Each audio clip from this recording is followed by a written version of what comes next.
आखिरा, जो लोग ईमान वालों के दरमियान बेहयाई को फैलाते हैं, वल्गैरिटी को फैलाते हैं, नंगेपन को फैलाते हैं, उनको आखिरत में जो अजाब होगा उनको दुनिया में भी दर्दनाक अजाब होगा। आपने नंगेपन को फैलाया, आपने उरियानियत को फैलाया, इससे तो अच्छा था बॉलीवुड की हीरोइनों के इंटरव्यू ले लेते, इससे तो अच्छा था बॉलीवुड के गानों को रिकॉर्ड करके अपने चैनल पे डाल लेते, कम से कम तकरीरें तो बदनाम ना होती, कम से कम जलसे तो बदनाम ना होते। क्या हो रहा है जलसों के नाम पर? क्या क्या हो रहा है हमारे यहाँ, क्या क्या खुराफात हो रही है। इतने जलसे हो रहे हैं मगर हमारा नौजवान नमाज से आज भी दूर है।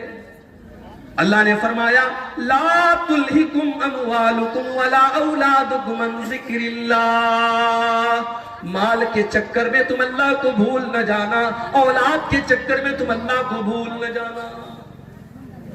और आज अगर कोई अल्लाह को भूल गया